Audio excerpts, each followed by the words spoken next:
আবারও পথে যোগ্য শিক্ষক শিক্ষিকারা এবং বন্দি দশা থেকে তাদের মুক্তি দিতে হবে, এভাবেই প্রতীকীভাবে তারা সেজে এসেছেন। ঠিক কি দাবি আজকে? দেখুন, আমাদের প্রত্যেক যোগ্য শিক্ষক শিক্ষিকা এবং শিক্ষাকর্মীদের প্রতি বিগত সরকার তাদের যে দুর্নীতির দায়ভার আমাদের ঘাড়ে চাপিয়ে দিয়ে গিয়েছেন, বিনা দোষে আমরা আজ দোষী সাব্যস্ত এক প্রকার, কিন্তু যেখানে আমাদের প্রত্যেকের নির্দিষ্ট ওএমআর রয়েছে, বর্তমান সরকারের অধীনে যেখানে ওএমআর পাবলিশড হয়েছে, আমরা সেই মাননীয় মুখ্যমন্ত্রীর কাছে এইটুকু আবেদন রাখব, বিগত সরকার যেভাবে আমাদেরকে বন্দি করতে চেয়েছিলেন সেই বন্দি দশা থেকে আপনি এবং যত মাননীয় প্রধানমন্ত্রী, শিক্ষামন্ত্রী, স্বরাষ্ট্রমন্ত্রী সবাই আপনারা প্রত্যেক যোগ্যদের পাশে থেকে আমাদের এই যে বন্দি দশা, আমরা প্রত্যেকেই মানসিকভাবে, শারীরিকভাবে, পারিবারিকভাবে, সামাজিকভাবে প্রত্যেকেই কিন্তু কোথাও না কোথাও বন্দী হয়ে গেছি বিগত সরকারের দুর্নীতির দায়ে। তাই আপনাদের কাছে করজোড়ে অনুরোধ যে আপনারা প্রত্যেকে এই যোগ্যদের পাশে থেকে প্রত্যেকের যে ওএমআর রয়েছে সেটাকে নিয়ে সুপ্রিম কোর্টে গিয়ে অন্তত প্রত্যেক যোগ্যদের তাদের সম্মান ফিরিয়ে দেবেন।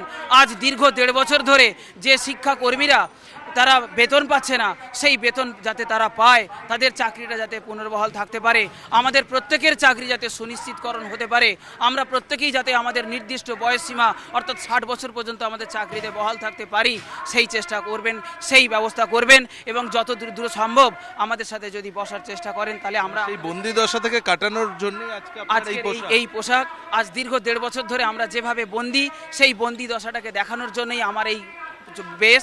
আপনাদের কাছে অনুরোধ, আপনারা এই বেশ যত দ্রুত সম্ভব আমাদের থেকে অন্তত মুক্ত করুন। বন্দি দশা থেকে মুক্ত করার কথা বলছেন এবং আমরা অতীতে যাদেরকে দেখেছি গত কয়েক বছর ধরে বিভিন্ন আন্দোলনের একেবারে সামনের সারিতে ছিল, ডিএ মঞ্চেও তারাও আজকে পা মিলিয়েছেন। কিসের দাবিতে আপনি দীর্ঘদিন ডিএ আন্দোলনে, কি দাবিতে আজকে আবার নতুন করে পথে নামা? আমাদের যে 6 দফা দাবি রয়েছে, সেই 6 দফার দাবির মধ্যে প্রথম যে দাবি সেটা হচ্ছে আমাদের ওএমআর অলরেডি মে মাসে পাবলিশ হয়ে গেছে, পুরো সকল শিক্ষকের ওএমআর পাবলিশ হয়ে গেছে। সেই ওএমআর এর ভিত্তিতে সেই ওএমআরগুলোকে সার্টিফাই করে সার্টিফাইড লিস্ট নিয়ে আমরা চাই যোগ্যদের পুনরায় শিক্ষাঙ্গনে ফিরিয়ে দিতে এবং অবিলম্বে যোগ্য শিক্ষাকর্মীদের ওএমআর প্রকাশ করে তাদেরও সার্টিফাইড লিস্ট বের করে তাদেরও শিক্ষাঙ্গনে ফিরিয়ে দিতে। আমরা 2016 সালের সকল শিক্ষক শিক্ষাকর্মীদের শিক্ষাঙ্গনে ধারাবাহিকতা সহ পুনর্বহাল চাই, এটাই আমাদের ওয়ান অ্যান্ড অনলি দাবি। সেই জন্যই আজ 7ই আগস্ট আমরা সকল 19,000 যোগ্য শিক্ষক শিক্ষাকর্মী একসাথে রাজপথে নেমেছি। বাবু, আপনাকে অতীতেও দেখা গিয়েছে বারংবার মিছিলে হেঁটেছেন, আজকে কিসের দাবি? আমাদের একটাই বক্তব্য, এসএসসি 2016 প্যানেলের যারা যোগ্য আছেন, এসএলএসটি 1 এবং আরএলএসটি 3, মাননীয় মুখ্যমন্ত্রী শ্রী শুভেন্দু অধিকারী মহাশয় তিনি যে পূর্ব প্রতিশ্রুতি দিয়েছিলেন বিধানসভার সামনে, আমার মাথায় হাত দিয়েছিলেন, বলো বিজেপিকে আনুন, আমি আমার দায়িত্ব রেকর্ড করে রাখুন।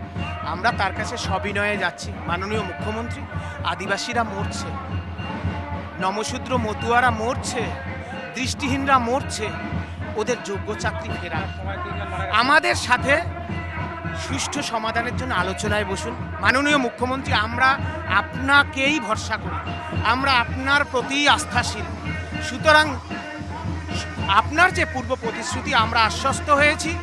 আমরা কোনো সরকার বিরোধী আন্দোলনে নেই, কারো পদত্যাগের আন্দোলনে নেই, আমরা কাশ্মীর মাঙ্গে আজাদিতে নেই। আমরা এসেছি কেবলমাত্র যে আমাদের দাবি 6 দফা দাবি, সেই দাবি যারা মারা গেলেন তাদের পরিবারকে 1 কোটি টাকার ক্ষতিপূরণের দাবি, পরিবারকে একটা চাকরির দাবি, যোগ্য শিক্ষাকর্মীদের বাঁচানোর দাবি, যোগ্য শিক্ষকদের জীবন জীবিকা রক্ষার দাবি, যা মূলত সংবিধান রক্ষা। সেজন্য আমরা তার কাছে কাতর আবেদন জানিয়ে আজকের এই মিছিলে আমরা অংশগ্রহণ করেছি এবং আমাদের দাবি আজকের যদি মাননীয় মুখ্যমন্ত্রী আমাদের সাথে এই সমস্যা সমাধানের জন্য আলোচনায় বসেন, আমরা খুবই মুখ্যমন্ত্রীর প্রতি আমরা চিরকৃতজ্ঞ থাকব। আমাদের কোনো পলিটিক্যাল অ্যাম্বিশন নেই, কিন্তু অন্যথায় আমরা যে কালমিনেটিং পয়েন্ট বলেছি, অনির্দিষ্ট কালের জন্য আমরা আমরণ অনশন এবং অবস্থানে বসব।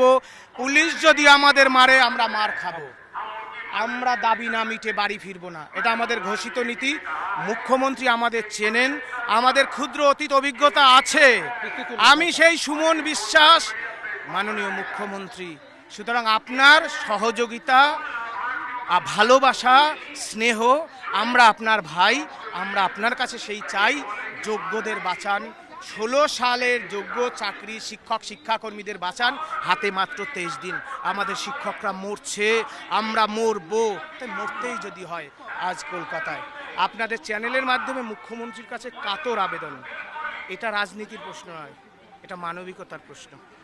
অনুরোধ, যোগ্য যারা রয়েছেন তাদের চাকরি পেতে হবে, হাতে মাত্র 23 দিন সময় রয়েছে। সেই জায়গা থেকে মুখ্যমন্ত্রী সিদ্ধান্ত নিক, আর যদি না হয় তাহলে তারা আমরণ অনশনের পথেও হাঁটবেন, এটাও স্পষ্ট করে দিচ্ছেন পথে নামা চাকরি প্রার্থীরা। ক্যামেরায় কল্যাণের সঙ্গে প্রদীপ্তকান্তি ঘোষ, টিভি 9 বাংলা, কলকাতা।